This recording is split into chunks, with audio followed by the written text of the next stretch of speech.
الحمد لله نحمده ونستعينه ونستغفره ونؤمن به ونتوكل عليه ونعوذ بالله من شرور أنفسنا ومن سيئات أعمالنا من يهده الله فلا مضل له ومن يضلله فلا هادي له وأشهد أن لا إله إلا الله وحده لا شريك له وأشهد أن محمدا عبده ورسوله أرسله إلى كافة الناس بشيرا ونذيرا وداعيا إلى الله بإذنه وسراجا منيرا صلى الله عليه وعلى آله وصحبه وسلم تسليما أما بعد فأعوذ بالله من الشيطان الرجيم بسم الله الرحمن الرحيم تنزيل الكتاب من الله العزيز الحكيم إنا أنزلنا إليك الكتاب بالحق فاعبد الله مخلصا له الدين ألا لله الدين الخالص والذين اتخذوا من دونه أولياء ما نعبدهم إلا ليقربونا إلى الله زلفى إن الله يحكم بينهم فيما هم فيه يختلفون إن الله لا يهدي من هو كاذب كفار لو أراد الله أن يتخذ ولدا لاصطفى مما يخلق ما يشاء سبحانه هو الله الواحد القهار خلق السماوات والأرض بالحق يكور الليل على النهار ويكور النهار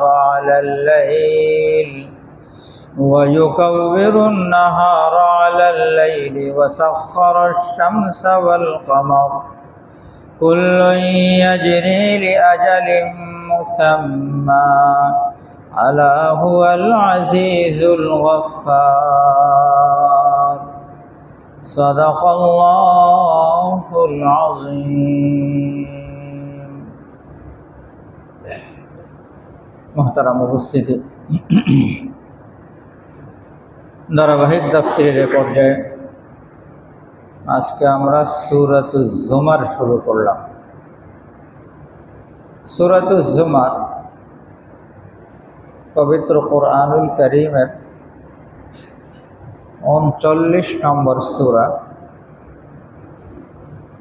এই সূরাতে রুকুর সংখ্যা 8, আয়াতের সংখ্যা 75। জুমার শব্দের অর্থ হলো দলে দলে। আল্লাহ তাআলা এই সূরাতে জাহান্নামীদেরকে কিভাবে দলে দলে জাহান্নামে নিয়ে যাওয়া হবে এর বিবরণ আল্লাহ তাআলা তুলে ধরেছেন। আল্লাহ তাআলা আমাদেরকে হেফাজত করেন, আমিন। পাশাপাশি জান্নাতীরা ইজ্জতের সাথে সম্মানের সাথে কিভাবে জান্নাতে তারা গমন করবে সে বিষয়ের আলোচনা আসছে। তো সেগুলো আয়াতেই আসবে, এ বিষয়ের আলোচনার এখন প্রয়োজন নেই। রব্বুল আলামিন এই সূরার শুরুতে বলছেন তানজিলুল কিতাবি মিনাল্লাহিল আজিজিল হাকিম। তানজিলের অর্থ নাজিল করা, অবতীর্ণ করা। তানজিলুল কিতাব, কিতাব মানে এই কিতাব কোরআনুল কারীম। এই কোরআনুল কারীম অবতীর্ণ করা হয়েছে মিনাল্লাহিল আজিজিল হাকিম, আল্লাহ তাআলার পক্ষ থেকে, যিনি পরাক্রমশালী, আল হাকিম, হিকমতওয়ালা। আল্লাহ পাকের নাম, আল্লাহ পাকের এক তো হলো সত্তাগত নাম। সত্তাগত নাম তো আল্লাহ। গুণবাচক আল্লাহ তাআলার অনেক নাম রয়েছে। এখানে সত্তাগত নামের পরে দুইটা গুণবাচক নামও আল্লাহ তাআলা এখানে নিয়ে আসছেন। মিনাল্লাহিল আজিজিল হাকিম, হিকমতওয়ালা, ক্ষমতাওয়ালা আল্লাহ তাআলার পক্ষ থেকে এই কিতাব নাজিল করা হয়েছে। রব্বুল আলামিনের পক্ষ থেকে নাজিল করা কিতাব এখন কেউ মানছে, কেউ মানছে না। তো রব্বুল আলামিন চাইলে কিন্তু সকলকে মানাইতে পারেন। আল্লাহ তাআলার এই ক্ষমতা আছে। ধরতে পারেন না পারলে। কেউ যদি না মানে আল্লাহ তাআলা তাকে যখন তখন পাকড়াও করতে পারেন। সেই ক্ষমতা আল্লাহ পাক রব্বুল আলামিনের আছে। কিন্তু আল্লাহ তাআলা সাথে সাথে পাকড়াও করছেন না। না করার কারণ হলো আল্লাহ তাআলা হিকমতওয়ালা, সহনশীল।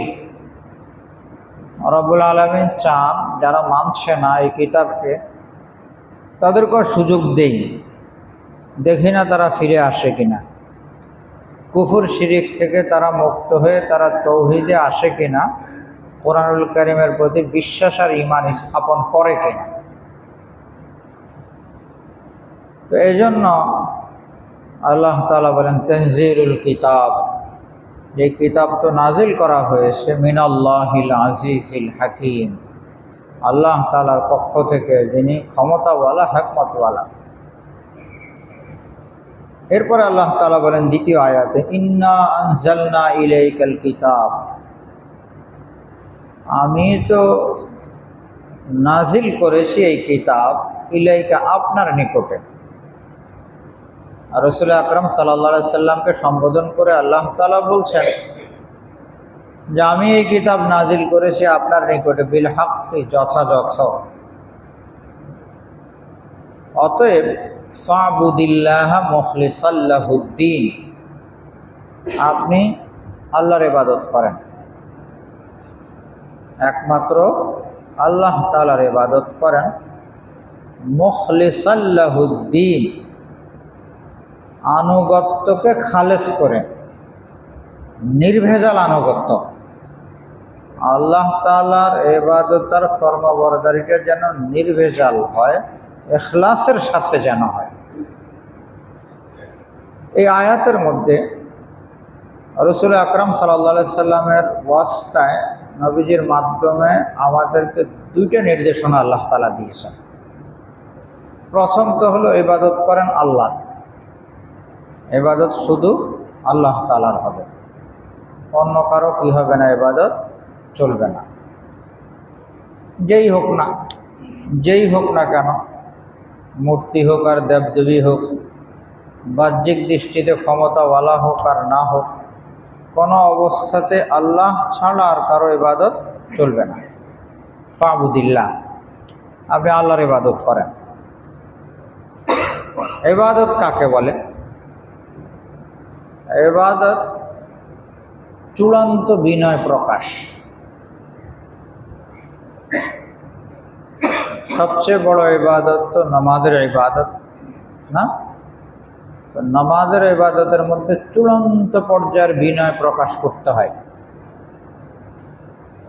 একজন মানুষের সবচেয়ে ইজ্জতের জায়গা,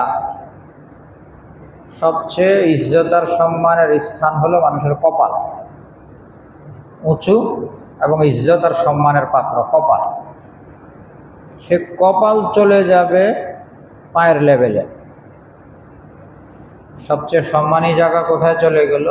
পায়ের লেভেলে চলে গেল। এটাই তো সিজদা। নামাজের মূল বিষয় তো কি? সিজদা। সিজদা একমাত্র কার জন্যে? আল্লাহর জন্য, অন্য কারোর জন্য চলবে না। যে শারীরিক ইবাদত আল্লাহ তাআলার জন্য। আর্থিক ইবাদত, আমাদের দান সদকা কার জন্য হবে? আল্লাহর জন্য হবে। কোরবানি আল্লাহর জন্য, মান্নত আল্লাহর জন্য। ইবাদত বলতে যা কিছু আছে সব কেবলমাত্র একমাত্র আল্লাহর জন্য, অন্য কারোর জন্য চলবে না। এটা ফাবুদিল্লাহ। রব্বুল আলামিন বলছেন এই যে আল্লাহর জন্য যে ইবাদত হবে এটা যেন খালেস হয়, এই আনুগত্য ইবাদত যেন ফ্রেশ হয়, ভেজাল মুক্ত যেন হয়, নির্ভেজাল যেন হয়। এটা আল্লাহ তাআলা কেন বললেন? অনেক সময় আল্লাহর ইবাদত করে কিন্তু সেটা খাঁটি হয় না, এর মধ্যে ভেজাল থাকে। উদাহরণস্বরূপ একজনের নামাজই পড়ছে, আল্লাহর জন্যই পড়ছে, কিন্তু ভিতরে ভিতরে আবার একটু চিন্তা ফিকির এমনও আছে যে মানুষ আমাকে কি বলবে, ভালো বলবে। তো যদি মানুষ ভালো বলবে এই বিষয়টাও যদি সাথে সংযুক্ত থাকে তাহলে ফ্রেশ আল্লাহর জন্য তো হলো না। কি বলেন? ফ্রেশ আল্লাহর জন্য হলো না, ভেজাল ঢুকলো। এ বিষয়ে আপনাদের কাছে দোয়া চাই। যারা কথা বলে, যারা ইমাম, যারা খতিব, তাদের ঝুঁকিটা অনেক বেশি, অনেক বেশি। এই যে এখন কথা বলছি মানে কি কোরআনের তাফসীরই তো করছি না? তো কোরআনের তাফসীরটা হবে কার জন্য? আল্লাহর জন্য। দিলের মধ্যে যদি আসে যে কথাটা সুন্দর করে বলতে হবে, এমনভাবে বলতে হবে যাতে করে মানুষের কাছে হৃদয়গ্রাহী হয়, মানুষ যেন বলে যেন মাশাআল্লাহ অনেক চমৎকার তাফসীর করে, তাহলে কিন্তু আর ফ্রেশ সেটা কার জন্য থাকলো না? আল্লাহর জন্য থাকলো না। নামাজ পড়াইলাম, নামাজের মধ্যে তিলাওয়াত করছি, এখন তিলাওয়াতের টানের মধ্যে যদি এটা আসে যে টানটা একটু সুন্দর করে দেওয়া দরকার, তাইলে না মুসল্লিরা বলবে যে না ইমাম সাহেবের তিলাওয়াত অনেক চমৎকার। গেল, ভেজাল ঢুকে গেল। তো অথচ আপনারা যারা পড়ছেন নামাজ, আপনাদের তো এটা নাই যে আপনাদেরটা কেউ তিলাওয়াত শুনছে বা কিছু, এমন তো কিছু নাই। তো যার কারণে ঝুঁকি আমাদের অনেক বেশি হয়, অনেক কঠিন হয়। আল্লাহ তাআলা আমাদের সকলকে হেফাজত করেন, আমিন।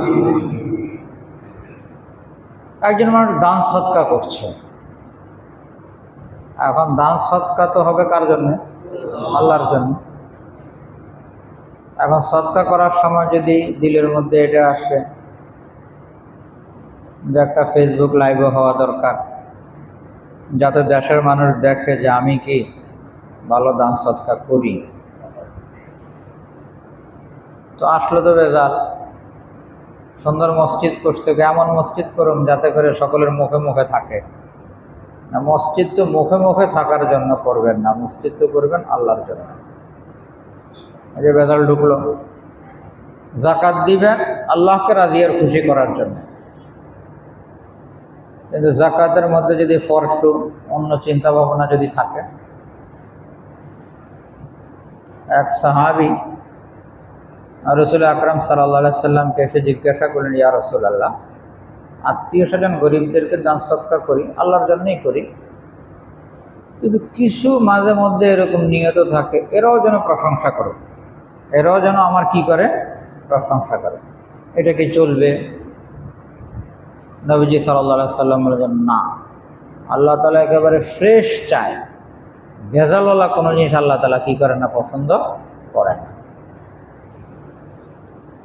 এখন এই দৃষ্টিকোণ থেকে যখন আমরা চিন্তা করব, দেখা যাবে যে আমাদের সব ইবাদতের মধ্যে কিছু না কিছু কি আছে, ভেজাল আছে। একটা তো হলো মাসালাগত ত্রুটি, রুকু করলাম, সেজদা করলাম, কিন্তু রুকু সেজদা যেরকম হওয়া দরকার সেরকম হয় না। তাসবিহ পড়ছি, তাসবিহ পড়াটা সহি শুদ্ধ হয় না। তিলাওয়াত করছি, তিলাওয়াতটা সহি শুদ্ধ হয় না। অথবা তাসবিহ তাহলিল তিলাওয়াতের ক্ষেত্রে যে পরিমাণ মনোযোগ থাকার দরকার ছিল সেটা নাই। এগুলি হতো ত্রুটি। আর এই সব ত্রুটি মুক্ত হওয়ার পরে এরপরের বিষয় আসবে যে ইবাদতটা কি কেবলমাত্র আল্লাহর জন্যই হচ্ছে না অন্য কোনো বিষয় আছে। তো আমরা তো সেই এখলাসের স্তরে পৌঁছার আগে ধরা খেয়ে যাচ্ছি, জায়গায় জায়গায় ধরা। আমলের মান বাড়ে এখলাসের কারণে। যার আমলটা যত বেশি ফ্রেশ কার জন্য হবে? আল্লাহর জন্য হবে, তার আমলের মান তত বেশি। রাসূল আকরাম সাল্লাল্লাহু আলাইহি ওয়াসাল্লাম ছিলেন পরশ পাথর। রসুলের সান্নিধ্য পেয়েছে, যারা রসুলের সান্নিধ্য পেয়েছে তাদেরকে তো কি বলা হয়? সাহাবী। সাহাবী শব্দটা সোহবত থেকে নির্গত, তার অর্থ হলো সঙ্গ লাভ করা, সান্নিধ্য লাভ করা। তো যারা ঈমানের হালতে নবীজির কি পেয়েছে? সান্নিধ্য পেয়েছে না, এরপরে তাদের মুরতাদ হওয়া কি নেই? প্রমাণিত না, এটাই তো সাহাবী। হোক একবার আর দুইবারই নবীজির সামনে গেছে, নবীজির ছোঁয়া লাগার কারণে, নজর পড়ার কারণে কি পরিমাণ উঁচু মাকাম আর মর্যাদা ওনারা পেয়েছেন, কি পরিমাণ দিলের হালত ওনাদের পরিবর্তন হয়েছে, ইখলাসের কি পরিমাণ উঁচু স্তরে পৌঁছেছে। আল্লাহর হাবিব সাল্লাল্লাহু আলাইহি সাল্লাম বলেন, লা তাসুব্বু আসহাবি, আমার সাহাবীদের সমালোচনা করো না, তোমরা এদের সমালোচনা করো না, গালমন্দ করো না, কোনো বিষয়ে আপত্তি করো না তোমরা। কেন? ফাইন্না আহাদাকুম লাউ আনফাকা মিসলা উহুদিন যাহাবান মা বালাগা মুদ্দা আহাদিন ওয়া নাসিফাহু। তোমরা যদি উহুদ পাহাড় সমপরিমাণ স্বর্ণ সদকা করো, 1-2 কেজি না, মদিনা মুনাওয়ারার সবচেয়ে বড় পাহাড়, সবচেয়ে কি টিলা না, মাইলকে মাইল পাহাড়, 12-14 মাইল ব্যাপী কি পাহাড়, সবচেয়ে বড় পাহাড়। নবীজি বলেন যে আমার সাহাবী বাদ দিয়ে বাকিরা যদি উহুদ পাহাড় সমপরিমাণ স্বর্ণ আল্লাহর রাস্তায় সদকা করেন, সম্ভব? লাখ লাখ টন, 1-2 কেজি না, লাখ লাখ কিসের মামলা? টনের মামলা। যদি তোমরা সদকা করো স্বর্ণ আল্লাহর রাস্তায়, আমার সাহাবীরা যে আধা শের আর 1 শের কি করছে, গম আল্লাহর রাস্তায় সদকা করছে, ওই পরিমাণ সব তোমরা পাবা না। কি বলে দেখলেন? ওনারা সদকা করছে মুদ্দা, 1 মুদ, 100 থেকেও কম, অথবা এরকম অর্ধেক। তো 1 মুদ অথবা নিসফে মুদ, 1 মুদের অর্ধেক গম আর আটা আল্লাহর রাস্তায় সদকা করে তারা যে পরিমাণ সওয়াব পেয়েছে, আল্লাহ পাকের কাছে মাকাম আর মর্যাদা পেয়েছে, তোমরা লাখ লাখ টন স্বর্ণ আল্লাহর রাস্তায় সদকা করেও সেই মাকাম আর মর্যাদা পাবা না। কেন? ও যে ইখলাস। কিসের কারণে? ইখলাসের কারণে। সে ইখলাস পর্যন্ত কেউ বুঝতে পারবে না, আর ইখলাসের কারণে ইবাদতের কি বাড়ে? দাম বাড়ে, মান বাড়ে। ইখলাসের কারণে দাম বাড়ে, মান বাড়ে। সাহাবায়ে কেরামের মধ্যে সবচেয়ে কম মর্তবাওয়ালা সাহাবী হযরত ওয়াহশী রাদিয়াল্লাহু তাআলা, হযরত ওয়াহশী রাদিয়াল্লাহু তাআলা সবচেয়ে কম মর্তবাওয়ালা। কিন্তু পুরো পৃথিবীর সাহাবায়ে কেরামের পরে আপনি যার কথা বলেন, হাসান বসরি বলেন, ওমর বিন আব্দুল আজিজ বলেন, বড় পীর আব্দুল কাদের জিলানী বলেন, যতজনের নাম মন চায় আপনি নেন, সকলের ইবাদত মিলেও হযরত ওয়াহশী রাদিয়াল্লাহু তাআলা আনহুর ধারে কাছেও যেতে পারবে না। আল্লাহ তাআলা সেরকম মাকাম আর মর্যাদা দান করেছে। আব্দুল্লাহ বিন মুবারক রাহিমাহুল্লাহ করে ইমাম আজম আবু হানিফা রহমতুল্লাহ আলাইহির এক শাগরিদ ছিল, ইমাম বুখারীর ওস্তাদ, ইমাম মুসলিমের ওস্তাদ, বড় বড় মুহাদ্দিসিনে কেরাম যারা আছে সকলের শিক্ষক। ওনারা একজনে জিজ্ঞাসা করছে, হযরত একটা কথা জিজ্ঞাসা করি, ওমর বিন আব্দুল আজিজ রাহিমাহুল্লাহ যিনি তাবিঈ, ওনার মর্যাদা বেশি না হযরতে মুআবিয়া রাদিয়াল্লাহু তাআলা আনহুর মর্যাদা বেশি? কথা বুঝতেছেন? কি জিজ্ঞাসা করেছে?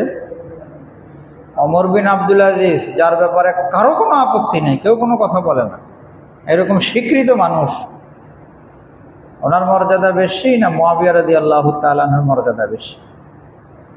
উনি বলে, আরে পাগল, বলো কি? মুআবিয়া রাদিয়াল্লাহু তাআলা আনহু যে রাসূল আকরাম সাল্লাল্লাহু আলাইহি সাল্লামের সাথে যে জিহাদে অংশগ্রহণ করেছে, ওই জিহাদে অংশগ্রহণ করার সময় ঘোড়াতে চলে গেছে। এই ঘোড়ার নাকের মধ্যে যে বালু ঢুকছে, ঘোড়ার নাকের মধ্যে যে কি ঢুকছে? বালু। তো ওই বালুও হাজার হাজার ওমর বিন আব্দুল আজিজ থেকে উত্তম। রাসূল আকরাম সাল্লাল্লাহু আলাইহি সাল্লামের যারা সান্নিধ্য পেয়েছে, নবীজি সাল্লাল্লাহু আলাইহি সাল্লামের বরকতে ওনাদের মাকাম আর মর্যাদা এত উপরে উঠছে, আল্লাহ তাআলা ওনাদেরকে সেরকম ইখলাস নসিব করেছিলেন। আমরা অনেক সময় বুঝি না, না বুঝে সাহাবায়ে কেরামের উপর আপত্তি শুরু করে দিই। তার উপরে আপত্তি করে? সাহাবায়ে কেরামের উপর। একটা বিষয় একটু খেয়াল করে বুঝেন, যে কোনো সাহাবীর নাম আসলে আমরা কি বলি? রাদিয়াল্লাহু আনহু। কি অর্থ? রাদিয়াল্লাহু আনহুর অর্থ হইল আল্লাহ ওনার উপরে সন্তুষ্ট, আল্লাহ ওনার উপরে রাজি, সন্তুষ্ট। যদি মহিলা হয় তখন আমরা কি বলি? রাদিয়াল্লাহু আনহা, আল্লাহ তাআলা ওনার উপরে সন্তুষ্ট। একসাথে যদি অনেক সাহাবী হয় তখন বলি রাদিয়াল্লাহু আনহুম, আল্লাহ তাআলা ওনাদের সকলের উপরে কি? সন্তুষ্ট। এই যে আল্লাহ সন্তুষ্ট, এই কথাটা কোথায় পাইলাম? এই কথাটা আল্লাহ তাআলা কোরআনুল কারীমে বলছেন, ওয়াস-সাবিকুনাল আউয়ালুনা মিনাল মুহাজিরিনা ওয়াল আনসার ওয়াল্লাযীনা ইত্তাবাউহুম বিইহসান রাদিয়াল্লাহু আনহুম। আল্লাহ তাআলা বলতেছেন সাহাবায়ে কেরামের মধ্যে কিছুতে একেবারে অ্যাডভান্স, আর এর পরে যারা আসছে এ সকলের উপরে আল্লাহ সন্তুষ্ট। কে বলে? আল্লাহ বলতেছে যে আল্লাহ এদের সকলের উপরে কি? সন্তুষ্ট। পৃথিবীতে যত মানুষ কোরআনুল কারীম তিলাওয়াত করবে, এই আয়াত বাদ দিয়ে কেউ পড়তে পারবে? সকলেই তো পড়বে আল্লাহ ওনাদের উপরে কি? সন্তুষ্ট।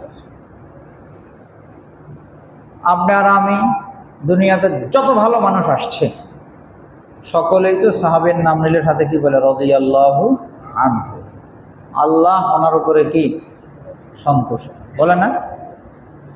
কেউ যদি কোনো সাহাবীকে পছন্দ না করে তাইলেও কিন্তু আগে কি বলে? আল্লাহ ওনার উপরে কি? সন্তুষ্ট, বলে না? এটা উদাহরণস্বরূপ কেউ আপত্তি করতে চায় কার উপরে? হযরতে মুআবিয়া রাদিয়াল্লাহু আনহু। তো বলছে না মুআবিয়া আল্লাহ ওনার উপরে সন্তুষ্ট। বাংলায় যখন আমরা বলবো রাদিয়াল্লাহু আনহুর ব্যাখ্যা যখন করব, তখন ফলাফল তো দাঁড়াবে যে আল্লাহ ওনার উপরে কি? সন্তুষ্ট। এখন এরপরে যদি আপত্তি করে, তো মুআবিয়া আল্লাহ তাআলা ওনার উপরে সন্তুষ্ট, নাকি আমার কিছু আপত্তি আছে? নাউযুবিল্লাহি মিন যালিক। বলে কি? কোরআন বলে আল্লাহ ওনার উপরে সন্তুষ্ট, রসুল বলে আল্লাহ ওনার উপরে সন্তুষ্ট, সবাই বলে আল্লাহ ওনার উপরে সন্তুষ্ট। এমনকি যে আপত্তি করতে চায় সেও আগে বলে নিচ্ছে যে আল্লাহ ওনার উপরে কি? সন্তুষ্ট, এরপরে বলে আমার কিছু আপত্তি আছে। কত বড় নালায়! বলেটা কিসে? আল্লাহ তাআলা তো ওনাদের উপরে সন্তুষ্ট। কোরআনুল কারীমে আসছে ওয়ারিদওয়ানু মিনাল্লাহি আকবার, আল্লাহর সন্তুষ্টি পাওয়াটা সবচেয়ে বড় নিয়ামত। সেই সবচেয়ে বড় নিয়ামতটা আল্লাহ তাআলা ওনাদেরকে দিয়ে রেখেছেন। কথা বুঝতেছেন? হ্যাঁ, কারণ কারো হয়তো আসতে পারে, তো মুআবিয়া রাদিয়াল্লাহু তাআলা কি ইয়াজিদের খলিফা বানাইছে না? ইয়াজিদরে কি বানাইছে? ছেলেরে খলিফা বানায় গেছে না? এই জন্য আল্লাহ সন্তুষ্ট, সবাই সন্তুষ্ট। আমার এরকম কিছু বলতে চায় না যে সবাই সন্তুষ্ট, কিন্তু ওনার কিছু কি আছে? আপত্তি আছে। নাউজুবিল্লাহ, বুঝে নাই। আচ্ছা বলেন তো, আপনারা এখানে মুরব্বীরা আছেন, কোনো বাবা তার মেয়েকে বিবাহ দিবে, এই বিবাহ দেওয়ার ক্ষেত্রে সে তার মেয়ের জামাই তালাশ করার ক্ষেত্রে সাধ্যমতো চেষ্টা করে না? হ্যাঁ, করে তো। একটা ভালো ছেলের হাতে দেওয়ার জন্য চেষ্টা তো করে সাধ্যমতো, সবাই চেষ্টা করে। কোনো যদি নেশাখোর বাবা যদি হয় তাহলে ভিন্ন কথা, কিন্তু বিবেক বুদ্ধি আছে এরকম কোনো বাবা যদি হয়, তাহলে সে ইচ্ছা করে কোনো খারাপ লোকের কাছে মেয়ে বিবাহ দিবে? বলে দিবে না। সাধ্যমতো চেষ্টা করে ভালো ছেলের কাছে দিবে। তখন বিবাহ শাদী দেওয়ার পরে সব জামাই কি ভালো হয় বলেন? হ্যাঁ, দেখা গেল 5 মেয়ে, 5ও মেয়েকে বিবাহ দিয়েছে, কিন্তু এক মেয়ের ক্ষেত্রে জামাই কি পড়ে নেই? ভালো পড়েনি। দোষ কার? বাবার। হ্যাঁ, বাবার দোষ?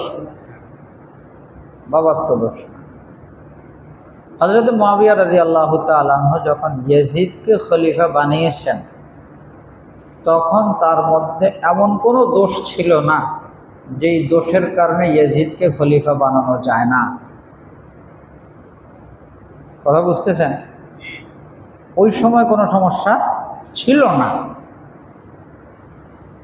সমস্যাটা তার মধ্যে পরে আসছে। এখন প্রশ্ন হলো, পরে আসলো কেন? যদি আগে না থাকে তাহলে পরে আসলো কেন? ক্ষমতা কি সবাই সইতে পারে?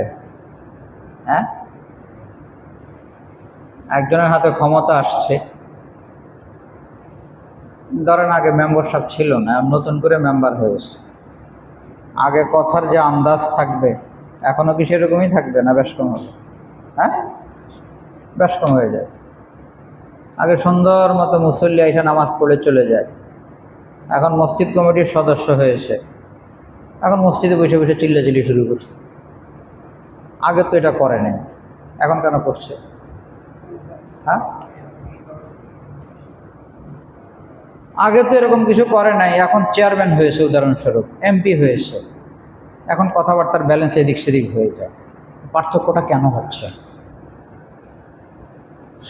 সবাই এরকম হয় আমি এটা বলছি না, সবাই এরকম হয় আমি এটা বলছি না। যারা ক্ষমতা হজম করতে পারে তাদের তো ব্যালেন্স ঠিক থাকে, সকলে ক্ষমতা কি করতে পারে না? হজম করতে পারে না। ক্ষমতার কারণে তাদের জিন্দেগির ব্যালেন্স কি হয়ে যায়? নষ্ট হয়ে যায়। আগে পরে মিলাইলে কি হয়ে যায়? বিশাল বড় ব্যবধান দেখা যায়। তো সে ক্ষমতা হজম করতে পারে নাই। এখন কথা হলো, শরীয়তে কি ছেলেরে খলিফা বানানো কি জায়েজ নাই? একটা হলো ছেলেকে ছেলে হওয়ার কারণে বানানো, আর একটা হলো যোগ্যতার ভিত্তিতে বানানো। যোগ্যতার ভিত্তিতে যদি বানায় তাহলে সে নাজায়েজ না। হযরত মুআবিয়া রাদিয়াল্লাহু তাআলা থেকে কথা সুপ্রমাণিত। উনি বলেও গেছেন যে, আল্লাহ, আমি যদি শুধু ছেলে হওয়ার কারণে বানিয়ে থাকি তাহলে এই করবেন। আরেকটা কথা বলি, তাহলে আরেকটু স্পষ্ট হবে। হযরত ওমর রাদিয়াল্লাহু তাআলা আনহু, উনি যখন ফজরের নামাজ পড়াইতে আসলেন, আর এক কাফেরে কি মেরেছে? পেটের মধ্যে খঞ্জার, দুনিয়া থেকে চলে যাওয়ার অবস্থা। তো ওনার কাছে অন্যান্য সাহাবায়ে কেরাম এসে বলেছেন, হযরত, আপনি যদি আপনার পরে আপনার ছেলেকে যদি খলিফা নিযুক্ত করে যেতেন তাহলে তো ভালো হইতো। কথা বুঝতেছেন? তো যদি কিনা কোনো খলিফার পরে পরবর্তী ছেলেকে যদি খলিফা বানানো নাজায়েজ হইতো, তাহলে কি সাহাবায়ে কেরাম এই পরামর্শ দিতেন? হ্যাঁ, ওমর রাদিয়াল্লাহু তাআলা আনহু কি বললেন? উনি কিন্তু এটা বলেন নাই যে তোমরা ছেলেকে খলিফা বানানোর কথা বলতেছ, ছেলেকে খলিফা বানানো তো নাজায়েজ, এটা তো বলেন নাই। উনি কি বলছেন জানেন? উনি বলেন যে খেলাফতের যে জিম্মাদারি আর দায়িত্বের যে বোঝা, খত্তাবের ফ্যামিলিতে আমি একা এটার জন্য যথেষ্ট, আর কারো মাথায় এই বোঝা আমি কি করতে চাই না, চাপায় দিতে চাই। তো ছেলেকে খলিফা বানানো তো জায়েজ নাই, যদি কিনা যোগ্যতার ভিত্তিতে কি করে বানায়। কথা বুঝতেছেন? এখন এরপরে যদি উল্টাপাল্টা সে করে, তাহলে এটার দায় কার উপরে? না, মুআবিয়া রাদিয়াল্লাহু তাআলা আনহুর উপরে না। কথা বুঝতেছেন? এই দায়িত্ব, এই দায় মুআবিয়া রাদিয়াল্লাহু তাআলা আনহুর উপরে আসবে না। মাসলাগত দিক থেকে এটা ফাইনাল, মাসলাগত দিক থেকে এটা ফাইনাল। এখন মুআবিয়া রাদিয়াল্লাহু তাআলা আনহু কে? উনি তো নবীজি সাল্লাল্লাহু আলাইহি ওয়াসাল্লামের কাতেবে ওহী, কোরআনের ওহী লিখতেন, এই জিম্মাদারি ছিল না। এবং 20 বৎসর পুরা মুসলিম বিশ্বের কি ছিলেন? নেতা ছিলেন, অভিভাবক ছিলেন। সেই মুআবিয়া রাদিয়াল্লাহু তাআলা আনহুর নাম আসলে সাথে সাথে সবাই বলে রাদিয়াল্লাহু আনহু। আল্লাহ তাআলা ওনার উপরে কি সন্তুষ্ট। এখন আল্লাহ সন্তুষ্ট, আপনার আমি যদি কি করি, অসন্তুষ্ট হইল? বলেন না। সাহাবায়ে কেরামের ব্যাপারে কথাবার্তা বলতে সাবধান। ওনাদের ইখলাস, ওনাদের মাকাম আর মর্যাদা আল্লাহ তাআলা কোরআনুল কারীমে ঘোষণা করে দিয়েছেন রাদিয়াল্লাহু আনহু। অতএব আমাদের নিজেদের মতো করে চিন্তা করে যে আমাদের দেশে বর্তমানে একজন আরেকজনে বানায় দেয়, নিজ স্বার্থে বানায়, দুনিয়াবি স্বার্থে বানায়, এই ধরনের চিন্তা করে সাহাবীর উপরে আপত্তি করা,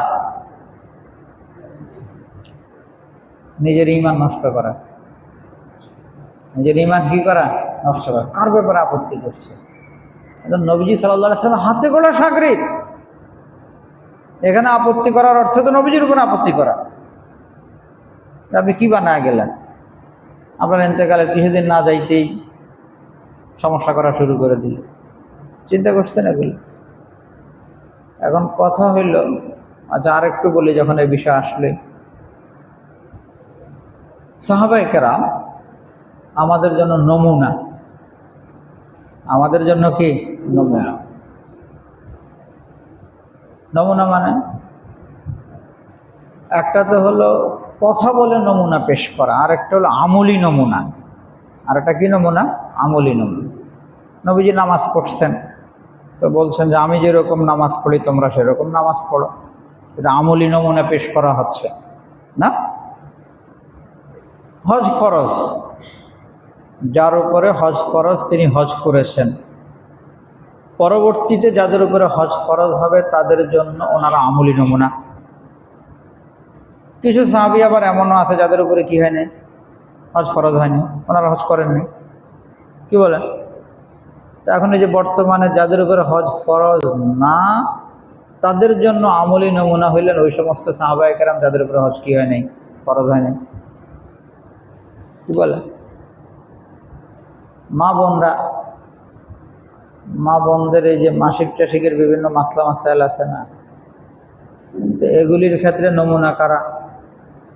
মহিলা সাহাবায়ে কেরাম তো না? হযরত আয়েশা রাদিয়াল্লাহু তাআলা আনহা, হযরত খাদিজা রাদিয়াল্লাহু। মা কেমন হবে এটার আমলি নমুনা নবীজি না। নবীজি তো আমলি নমুনা বাপের। মা কেমন হবে এটার আমলি নমুনা তো হযরত খাদিজা রাদিয়াল্লাহু তাআলা। স্বামী কেমন হবে এটার আমলি নমুনা তো নবীজি। কিন্তু স্ত্রী কেমন হবে এটার আমলি নমুনা হযরতে আয়েশা রাদিয়াল্লাহু তাআলা। তো ইখলাসের কারণে মানুষের আমলের মান বাড়ে। যার যত বেশি ইখলাস হবে সে তত ঊর্ধ্বের মাকামে যাবে। আর আরেকটা বিষয় আছে, এটা তো হলো ইবাদতের মান বাড়বে ইখলাসের কারণে। কারো থেকে যদি কোনো গুনাহ হয়ে যায়, তখন সেক্ষেত্রে গুনাহ থেকে ফ্রেশ হওয়ার মাধ্যম কি বলেন তো? তওবা না? হ্যাঁ, কারো থেকে গুনাহ হয়েছে, এখন এই গুনাহ মুক্ত হওয়ার লাইন তওবা। যার তওবা যত বেশি খাঁটি হবে সে তত বেশি কি হয়ে গেল? গুনাহমুক্ত হয়ে গেল। কি বলেন? যার তওবা যত খাঁটি তিনি তত বেশি কি পাইলেন? গুনাহমুক্ত হওয়ার সনদ পাইলেন। আল্লাহ তাআলা সাহাবায়ে কেরামের মধ্যে দুই একটা ঘটনা এমন ঘটায়া দিয়েছেন যাতে করে আমাদের সামনে তওবার আমলি নমুনা যেন এসে যায়, যে তওবা কেমনে করা লাগে, তওবা কেমনে করা লাগে সেটা যেন আমাদের সামনে এসে যায়। এক সাহাবী হযরত মায়েদে আসলামী রাদিয়াল্লাহু তাআলা, এই সাহাবীর থেকে জিনা হয়ে গেছে, জিনা ব্যভিচার হয়ে গেছে। নবীজির কাছে আসছেন, এসে বলছেন, ইয়া রাসূলুল্লাহ তাহহিরনি, আমাকে পবিত্র করেন, আমাকে পবিত্র করেন। নবীজি সাল্লাল্লাহু আলাইহি ওয়াসাল্লাম আরেক দিকে মুখ ফিরিয়ে নিয়েছেন, ওই পাশে গিয়ে বলতেছেন, ইয়া রাসূলুল্লাহ তাহহিরনি, আমাকে পবিত্র করেন, আমাকে পবিত্র করেন। পবিত্র করেন মানে কোরআনে যে শাস্তি আছে সেই শাস্তি আমার উপরে প্রয়োগ করে আমাকে কি করেন, গুনাহ থেকে ক্লিন করেন। এই নবীজি এরপরও কি করেন নাই, গুরুত্ব দেন। আবার আসছে, চলে গেছে, পরের দিন আবার আসছে। তাহহিরনির অর্থ হলো আমাকে পাথর মেরে শেষ করে দেন, কোরআনী শাস্তি। এটা দিয়ে আমাকে দুনিয়ার আযাব থেকে কি করেন, দুনিয়ার আযাব দিয়ে আখিরাত থেকে, আখিরাত আমাকে কি করেন, ফ্রেশ করেন। পরের দিন আবার আসছে। চিন্তা করা যায় নিজের জান দেওয়ার জন্য এইভাবে আসা। আবার আসছে, আবার আসছে, আসতেই আছে বারবার। পরে নবীজি বললেন যে দেখো তো এর আকলে কোনো সমস্যা আছে কিনা, পাগল টাগল হয়ে গেছে কিনা। সাহাবায়ে না ইয়া রাসূলুল্লাহ, পাগল তো না। নবীজি আবার বলছেন দেখো তো এ কোনো মাতাল টাতাল হয়ে গেল কিনা। তো উনি বলেন যে না ইয়ার হন, মাতাল না, আমার থেকে গুনাহ হয়ে গেছে, আমারে পবিত্র করেন।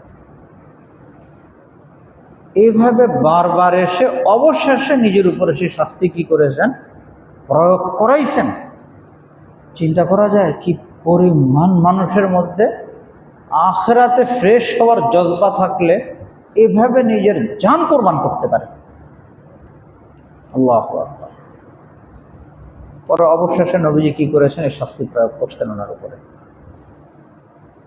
পাথর মারার শাস্তি প্রয়োগ করে ওনাকে কি করেছেন, প্রাণদণ্ড দিয়েছেন। এখন দুই চারজন সাহাবী বলতেছিলেন নিজেরা নিজেরা আর কি, কেউ বলতেছিলেন যে হ্যাঁ কত ভালো, কিভাবে জান শেষ করলো। দুই একজনে বলতেছিল যে জিনা ব্যভিচার করছে না। দোনো ধরনের কথা আসছে। কেউ ভালোভাবেও ওনার আলোচনা করতেছিলেন, আবার কেউ তওবার বিষয়কে দেখে ভালোর জিনিসটা নিয়ে আলোচনা করতেছিলেন, আবার কেউ এর তওবার আগের যে ঘটনা এটার কারণে কেউ কথা বলতেছিলেন।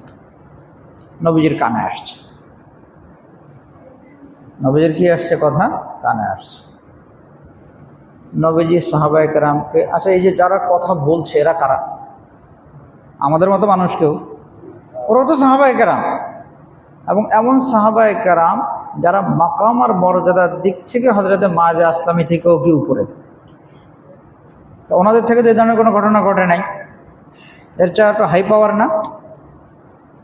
নবীজি ওনাদেরকে বললেন যে হায় হায় তোমরা কি করতেছ, মায়েজের ব্যাপারে তোমরা কথা বলতেছ, অথচ মায়েজ এমন তওবা করছে, এই তওবা যদি পুরা মদিনাবাসীর উপরে ভাগ করে দেওয়া হয় তাহলে পুরা মদিনাবাসীর নাজাতের জন্য যথেষ্ট।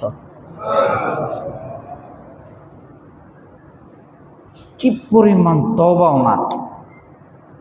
আর সাথে যারা একটু কথা বলতেছিল তাদেরকে নবীজি নিষেধ করলেন না? হ্যাঁ, আরে নিষেধ করলেন তো। এখন যদি কেউ বলে যে মায়েদে আসলামী তো জিনা করছে, লা হাওলা ওয়ালা কুওয়াতা ইল্লা বিল্লাহ, অথচ সাথে তো বলতেছে মায়েদে আসলামী রাদিয়াল্লাহু আনহু, যে আল্লাহ তাআলা ওনার উপরে কি সন্তুষ্ট।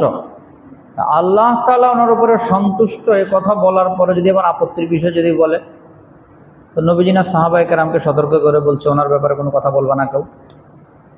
তা আপনার আমি কে, আমরা কীভাবে কথা বলবো? ইমরাতে গামেদিয়া, এক মহিলা সাহাবী, ওনারও এরকম ঘটনা। বারবার এসে নিজের উপরে কি করছে, শাস্তি প্রয়োগ করাইছে। নবীজি বিভিন্নভাবে এড়ায় যেতে চেষ্টা করেছেন। পরে যখন বাচ্চা পেটে আসছে, বাচ্চা পেটে, নবী বলছেন না, এই অবস্থা হবে না। বাচ্চা প্রসবের পরে আবার আসছে, নবী বলছেন এই অবস্থা হলে তো বাচ্চা কি হবে, মারা যাবে, বাচ্চা স্বাবলম্বী হোক। এরপরে ওই সাহাবী মহিলা সাহেব আবার বাচ্চাকে নিয়ে ইয়া রাসূলুল্লাহ দেখেন এই যে বাচ্চা এখন রুটি খাওয়ার উপযুক্ত হয়েছে। এরপরে নবীজি কি করেছেন, শাস্তি প্রয়োগ করেছে। শাস্তি প্রয়োগের পরে এক দুই সাহাবী একটু কথা বলেছেন, নবীজি ওনাদেরকে সতর্ক করে বলেছেন, আরে জানো না, এ তো এমন তওবা করছে যদি কিনা যারা চাঁদাবাজ, যারা কি করে জুলুম করে মানুষের থেকে সম্পদ নিয়ে নেয়, ওদের উপরও যদি এই মহিলা সাহাবীর তওবাকে ভাগ করে দেওয়া হয় তাহলে তাদের নাজাতের জন্য যথেষ্ট। এই পরিমাণ তওবা করছে। হযরত ফাতেমা মখজুমিয়া, এক মহিলা সাহাবী রাদিয়াল্লাহু আনহা, উনি চুরি করছেন। নবীজির কাছে বিষয় আসছে, এক দুই সাহাবী এ ব্যাপারে একটু বলছি, ইয়া রাসূলুল্লাহ একটু মাফ করে দেওয়া যায় কিনা। নবীজি অনেক নারাজ হয়েছেন। নারাজ হয়ে বলছেন যে এই ফাতেমা না, আমার মেয়ে ফাতেমাও যদি চুরি করে তাহলে আমিও তার কি করবো, হাত কেটে দিব। তার ওই মহিলা সাহাবীর হাত কেটে দিয়েছেন। হযরত আয়েশা রাদিয়াল্লাহু তাআলা আনহা বলেন যে হাত কাটার পরে উনি তওবা করছেন, লাকাদ তাবাত ওয়া হাসুনাত তাওবাতুহু, তওবা চমৎকার তওবা করছে। এই তওবার পরে নবীজির কাছে বিভিন্ন মাসলা নিয়ে আসতেন, নবীজি ওনাকে অনেক ইজ্জতের সাথে সম্মানের সাথে মাসলা বলতেন। এই দু চারটা ঘটনা ঘটছে। এখন এখানে কি ওনাদের গুনাহের বিষয় দেখবে মানুষ, না ওনাদের তওবার বিষয় দেখবে, কোনটা দেখবে? ওনাদের পরে আর কেউ যদি গুনাহ করে আর এই গুনাহের উপরে তওবা করলো কিনা, বা তওবা করলে সেটা আল্লাহ পাক কবুল করছে কিনা, সেটা বোঝার কোনো লাইন আছে?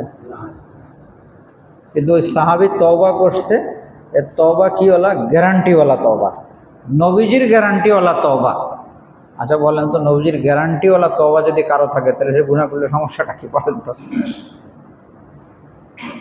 কথার কথা আর কি, ওনাদের তো নবীজির কিওয়ালা, গ্যারান্টিওয়ালা তওবা আছে। ওনারা তো এমন যাদের উপরে আল্লাহ সন্তুষ্ট। আল্লাহই কোরআনুল কারিমে ঘোষণা করে দিয়েছেন যে ওনাদের উপরে কি আল্লাহ সন্তুষ্ট। হযরত ওয়াহশী রাদিয়াল্লাহু আনহু, উনি হামজা রাদিয়াল্লাহু তাআলা আনহুকে শহীদ করেছেন কাফের থাকা অবস্থায়। কাফের থাকা অবস্থায় কি করেছেন, হামজা রাদিয়াল্লাহু তাআলা আনহুকে হত্যা করেছেন। পরবর্তীতে ইসলাম গ্রহণ করেছেন। এখন ওনার উপরে কে সন্তুষ্ট? আল্লাহ সন্তুষ্ট, নবী সন্তুষ্ট, সবাই সন্তুষ্ট নাকি? এখন যদি কেউ ওনার উপরে আপত্তি করে, ঠিক আছে আল্লাহ সন্তুষ্ট, সবাই সন্তুষ্ট, কিন্তু হামজা রাদিয়াল্লাহু তাআলা আনহুকে তো উনি হত্যা করেছেন, চলবে এটা? সেটা না ক্লিন হয়ে গেছে পুরা? আল্লাহ তাআলা ওনাদের উপর সন্তুষ্টির কি করে দিয়েছেন, ঘোষণা করে দিয়েছেন। তো যে কথা বলতেছিলাম যে আমলের মান বাড়ে ইখলাস দ্বারা, আর গুনাহ ক্লিন হয়ে যায় কিসের দ্বারা? তওবা দ্বারা। আমলের মান বাড়ার জন্য মাপকাঠি আপনার ইখলাস, আগে বাড়বেন। সাহাবায়ে কেরামকে দেখেন, দেখে আপনি ইখলাসের দিক থেকে আগে বাড়েন। আর গুনাহ থেকে তওবা করবেন, এক্ষেত্রেও কারে দেখেন? সাহাবায়ে কেরামকে দেখেন যে কিভাবে তওবা করতে হয়। ঈমান আনবেন, আল্লাহ তাআলা কোরআনুল কারীমে বলেন, ফাইন আমানু বিমিসলি মা আমানতুম ফাকাদ ইহতাদাও। এই যে মুনাফিক, এরা যদি ঈমান আনে, কেমন? এই তোমরা যেরকম ঈমান এনেছো, সাহাবায়ে কেরামকে বলছেন আল্লাহ তাআলা, এই তোমরা যেরকম ঈমান আনছো এরকম ঈমান যদি তারা নিয়ে আসে তাহলে তারা হেদায়েত পেয়ে যাবে।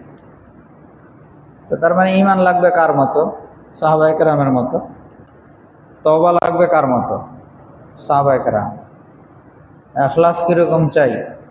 সাহাবায়ে কেরাম। এখন ওই সমস্ত সাহাবায়ে কেরামের ব্যাপারে কেউ যদি আপত্তি শুরু করে দেয় তাহলে বুঝতে হবে যে তার কপাল খারাপ। তার কি কপাল খারাপ। এই জন্য ইমাম তাহাবী রহমতুল্লাহ আলাইহি বলেন, হুব্বুহুম, সাহাবায়ে কেরামের প্রতি দিলের মধ্যে মহব্বত আর ভালোবাসার শ্রদ্ধাবোধ থাকা, এটা দ্বীনুন ঈমানুন ইহসানুন। এটা এই লোকটার মধ্যে দ্বীনদারি আছে, এই লোকটার মধ্যে ঈমান আছে, এই লোকটার মধ্যে ইখলাস আছে, এটার আলামত।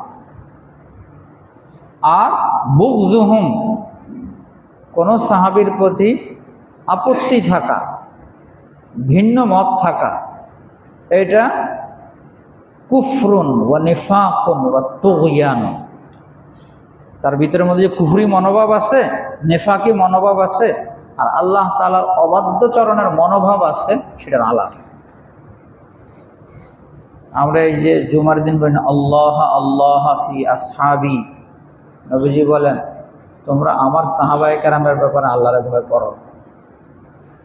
লা তাত্তাখিযু গরাদাম মিন বাদি, আমার পরে ওনাদেরকে সমালোচনার বিষয় পরিণত করো না, সমালোচনার বস্তু বানায় না। সাহাবায়ে কেরামের সাথে আমাদের হৃদ্যতা, আন্তরিকতা, মহব্বত, ভালোবাসা থাকবে। ওনাদের ব্যাপারে সমালোচনা করতে পারবো না আমরা। ওনাদের ব্যাপারে সমালোচনা করার অর্থ হলে নিজের কপাল নিজে নষ্ট করা। ওনারা তো নবীজির হাতে গড়া শাগরিদ। আচ্ছা বলেন তো, ওই চ্যাপ্টার বাদ দিয়ে আমাদের কাছাকাছি অবস্থায় আসি। ধরেন কোনো সন্তান, সুসন্তান, এই সুসন্তান যদি কোনোভাবে বুঝতে পারে যে তার আব্বা আম্মা, মা বাবার কোনো বিষয়, এই হানিফ সাহেব কোথায়, এসিগুলো বন্ধ করে দেন,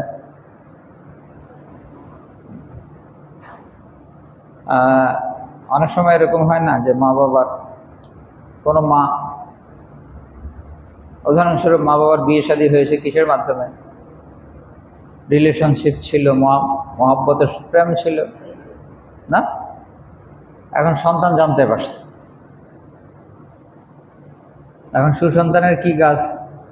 পুরা মহল্লাতে সকলের কাছে বলবে যে আমার আম্মু কি করেছিল, আব্বুর সাথে প্রেম করে বিয়ে শাদী করছে, নাকি করবে এটা? আর যদি করে তাহলে কি বলবেন? সুসন্তান না কুসন্তান? হ্যাঁ, এখন ওই সন্তানে যদি বলে যে বাস্তবে কি করছে না, তাহলে আমার বললে সমস্যাটা কোথায়? সেই সন্তানে যদি বলে যে মায়ে তো ঠিকই কি করেছিল, প্রেম করেছিল, তো এখন এটা তো বাস্তব, তো আমি বললে সমস্যাটা কোথায়? মেনে নেবেন? হ্যাঁ, এলাকার লোকজন মানবে, বলবে তুই একটা আসলেই মাথা নষ্ট কর। সুসন্তান না, সুসন্তান হইলে কোনো দোষ থাকলে তো সেটা গোপন করবে, কি বলে?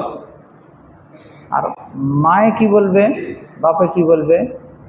হ্যাঁ বাবা, আমার যোগ্য সন্তান, তুই আমার ভুল ত্রুটি যা আছে সব কি করছ, সকলকে জানায় দিচ্ছ, তুমি আমার যোগ্য, আয় বাবা আয়, তোরে আদর করে, নাকি? তো স্বাভাবিক অবস্থায় যদি আমরা এটাকে যদি গলত মনে করি, যেটা আমাদের কাজ না, সন্তানের কাজ মায়ের আর বাপের দোষ তালাশ করা না। সন্তান তো মা বাবার গুণ বলবে, দোষ বলবে কেন? সে মা বাবার ভালো কাজের অনুসরণ করবে, কোনো গলত কাজ চোখে পড়লে সেটার অনুসরণ করবে না, বলবেও না, কি বলেন? এটাই তো করণীয়। গলত কাজ সামনে আসলে অনুসরণ না, ভালো কাজ হলে কি করবে? বলবেও, অনুসরণ করবে।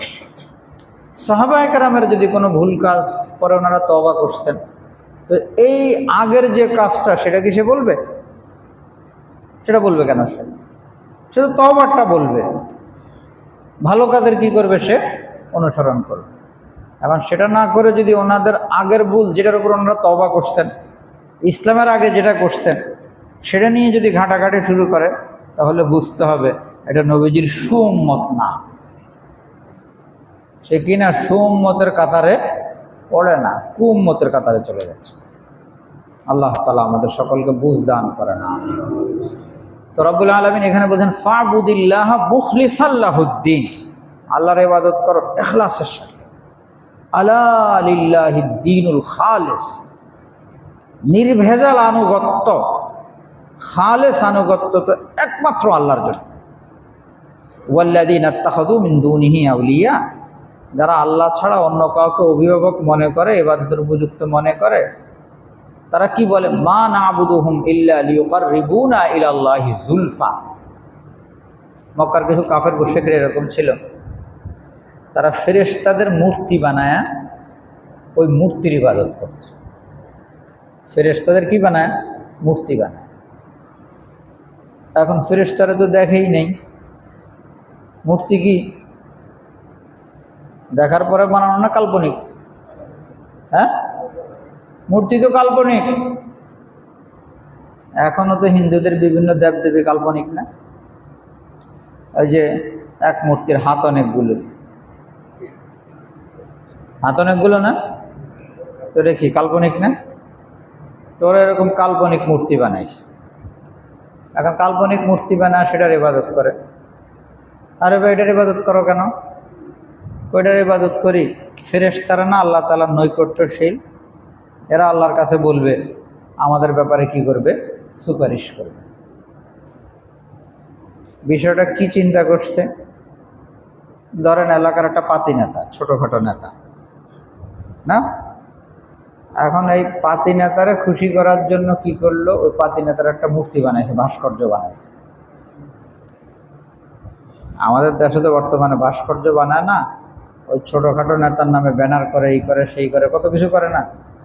হ্যাঁ, এগুলো করে কেন? না, একেবারেই প্রধানমন্ত্রীর সাথে খুব ভালো সম্পর্ক। প্রধানমন্ত্রীর সাথে কি খুব ভালো সম্পর্ক। এখানে যদি লাইনঘাট যদি ঠিক রাখে, তাহলে ভবিষ্যতে কি হবে? ওইদিকের রাস্তা ক্লিয়ার হবে। কখন আবার এরকমও হইতে পারে, মানে একদম যা করে তার সাথে পাগলামির মতো, মূর্তি বানায়, এই করে সেই করে। এগুলি করো কেন? যদি উনি যদি প্রধানমন্ত্রীর কাছে কখনো যদি বলল যে বস, এ আছে না, এ আমাদের পার্টির জন্য পুরো পাগল, এই পাগলাটারে কিছু দেন তো, এই পাগলাটারে কিছু দেন তো। আছে না অনেক পাগলে পাগলামি করে, যে পাগল হয়ে যদি কিছু পায় আর কি। আল্লাহ তাআলার সাথে ওই সমস্ত পাগলামি চলবে? ফেরেশতাদের মূর্তি বানা, ফেরেশতাদের ইবাদত বন্দেগী করলে আল্লাহ খুশি হয়ে যাবেন? ফেরেশতাই তো নারাজ। ফেরেশতাকে সেটা চায় কেউ শিরিক করুক। তো তারা বলতো মা না'বুদুহুম ইল্লা লিয়ুকাররিবুনা ইলাল্লাহি যুলফা, আমরা তো ইবাদত করি এই জন্য যে এরা আল্লাহ তাআলার নৈকট্যের ব্যবস্থা করবে আমাদের জন্য। ইন্নাল্লাহা ইয়াহকুমু বাইনাহুম ফীমা হুম ফীহি ইখতালিফুন, আল্লাহ তাআলা বলেন, আল্লাহ তাআলা ফয়সালা করে দিবেন যে তোমরা যে বিষয় নিয়ে কোনটা হক কোনটা গলত, কোনটা ঠিক কোনটা ব্যাঠিক, আল্লাহই ফয়সালা করে দেবেন। ইন্নাল্লাহা লা ইয়াহদি মান হুয়া কাযিবুন কাফফার, কোনো মিথ্যাবাদী, কোনো আল্লাহ তাআলার অকৃতজ্ঞ, এদেরকে আল্লাহ তাআলা কি করেন না? হেদায়েত দেন না। লাউ আরাদাল্লাহু আন ইয়াত্তাখিযা ওয়ালাদান লাসতাফা মিম্মা ইয়াখলুকু মা ইয়াশা, আল্লাহ তাআলা বলেন যে আল্লাহ যদি সন্তান বানাইতেই চাইতেন তাহলে তো যে করে বানাইতে পারতেন, কিন্তু সুবহানা, আল্লাহ তাআলার সাথে সন্তানের কোনো সম্পর্ক নাই। আল্লাহু আহাদ, কুল হুয়াল্লাহু আহাদ, আল্লাহুস সামাদ, লাম ইয়ালিদ ওয়া লাম ইউলাদ। আল্লাহ তাআলা তো খালেক। যদি মানুষের ঘরে যদি সুসন্তান, মানুষের ঘরে যদি সন্তান হয় তাহলে সেটা কি হবে? মানুষ হবে না? হ্যাঁ, মানুষের ঘরে যদি সন্তান হয় তাহলে সেটা কি হবে? মানুষই তো হবে। নাকি মানুষের ঘরে কুকুর হবে? মানুষের হলে তো মানুষের ঘরে মানুষই হবে। তো মানুষ হওয়ার পরেও যদি কি হয়, যেই সন্তান হয়েছে সন্তানের গুণাগুণের মধ্যে মনুষ্যত্ব নাই, তখন মানুষে কি বলে? ওই বেটা, তোর ঘরে তো একটা অমানুষ হয়েছে। বাস্তবে কিন্তু অমানুষ হয়নি, বাস্তবে কি হয়েছে? মানুষই হয়েছে। গুণের দিক থেকে অমানুষ হইলেই এটা গালি হয়। গালি হয় না? তোমার ঘরে একটা অমানুষ হয়েছে, গালি হইল তো, এটা তার মন্দ বলা হইল তো। আর বাস্তবে যদি মানুষের ঘরে অমানুষ মানে শিয়াল কুকুর যদি হয় তাহলে সেটা কি হবে? এটা চরম দোষী সাব্যস্ত করা হবে না? আল্লাহ তাআলা তো খালেক, সৃষ্টিকর্তা। এখন কেউ যদি বলে যে খালেকের সন্তানকে মাখলুক, খালেকের সন্তান কি মাখলুক, তো মানুষের ঘরে শিয়াল কুকুর হওয়া যেরকম মানুষকে দোষী সাব্যস্ত করা, আল্লাহর ঘরে এরকম সন্তান সাব্যস্ত করা কোনো মাখলুকের চেয়ে অনেক বেশি দোষী আল্লাহকে সাব্যস্ত করা, অনেক বড় গালি দেওয়া। এই জন্য আল্লাহ তাআলা জায়গায় জায়গায় এই ধরনের বিশ্বাস কি বলছে, সুবহানাহু, সুবহানাল্লাহ। আল্লাহ তাআলা এই ধরনের জিনিস থেকে কি মহাপবিত্র। হুয়াল্লাহুল ওয়াহিদুল কাহ্হার, তিনি আল্লাহ, তিনি এক, তিনি পরাক্রমশালী। খালাকাস সামাওয়াতি ওয়াল আরদা বিল হাক্কি, আসমান সৃষ্টি করেছেন, জমিন সৃষ্টি করেছেন যথাযথ। ইউকাব্বিরুল লাইলা আলান নাহার, কখনো রাত্রকে দিনের উপরে বিছিয়ে দেন, মানে রাত্র বড় করে দেন, দিনকে ছোট করে দেন। ইউকাব্বিরুন নাহার আলাল লাইল, আর কি করেন, দিনকে কখনো রাত্রের উপরে বিছিয়ে দেন, দিনকে বড় করে দেন। ওয়া সাখখারাশ শামসা ওয়াল কামার, চন্দ্র সূর্যকে অনুগত করে দিয়েছেন, তারা কাজ করছে, সার্ভিস দিচ্ছে। তারা এই যে পুরা বৎসরই তো যথাযথভাবে কি দিচ্ছে, সার্ভিস দিচ্ছে না চন্দ্র সূর্য। আল্লাহ তাআলা বলেন কুল্লু ইয়াজরি লি আজালিন মুসাম্মা, এই সব চলমান একটা মেয়াদ পর্যন্ত। মেয়াদ আসলে আর কি হবে না, চন্দ্রও চলবে না, সূর্যও চলবে না। আলা হুয়াল আজিজুল গফফার, জেনে নাও তিনি পরাক্রমশালী, তিনি ক্ষমাকারী। পরাক্রমশালীর অর্থ ক্ষমতাওয়ালার অর্থ আল্লাহ তাআলা পাকড়াও করলে ছাড় পাবা না। হ্যাঁ, তবে তিনি গফফার, ক্ষমা করেন। বলা কেউ যদি আল্লাহ পাকের কাছে ক্ষমা চায় তাহলে আল্লাহ তাআলা তাকে কি করে দিবেন, ক্ষমা করে দিবেন। আল্লাহ তাআলা আমাদের সকলকে বুঝার তৌফিক দান করেন, আমিন। ওয়া মা আলাইনা ইল্লাল বালাগ ওয়া আখিরু দাওয়ানা আলহামদুলিল্লাহি রাব্বিল আলামিন।